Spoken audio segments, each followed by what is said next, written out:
संजय राऊतांनी मोदींवर हल्लाबोल केलाय. ट्रम्प यांचे नाव घ्यायला मोदी घाबरतात का असा सवाल त्यांनी विचारलेला आहे. मोदी केवळ पाकिस्तानला धमक्या देऊ शकतात असंही त्यांनी म्हटलेलं आहे. संजय राऊत यांनी प्रसारमाध्यमांना प्रतिक्रिया दिली आणि यावेळी त्यांनी मोदींवर हल्लाबोल केलेला आहे. ट्रम्प यांचं नाव घ्यायला मोदी घाबरतात असा सवाल त्यांनी उपस्थित केलेला आहे. तसंच मोदी केवळ पाकिस्तानला धमक्या देऊ शकतात असंही त्यांनी म्हटलंय.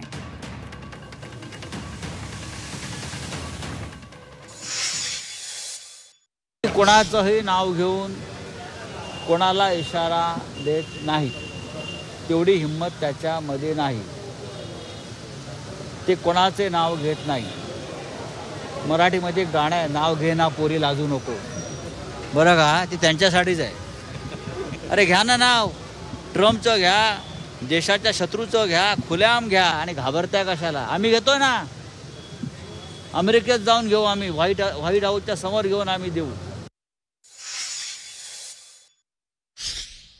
पाकिस्तानला इशारा देणं खूप सोपं आहे, पण पाकिस्तानच्या मागे चीन आहे. पाकिस्तानच्या मागे चीन आहे. जनरल मुनीरच्या मागे ट्रम्प आहे. हे मोदी कसे विसरतात? लाल किल्ल्यावरून त्यांनी खोटं भाषण करू नये. आणि या पाकिस्तानच्या मागे चीन आहे. नुसतं पाकिस्तानला दम देऊन चालणार नाही. चीनला दम दिला पाहिजे. पाकिस्तानच्या मागे उभे राहाल तर याद राखा.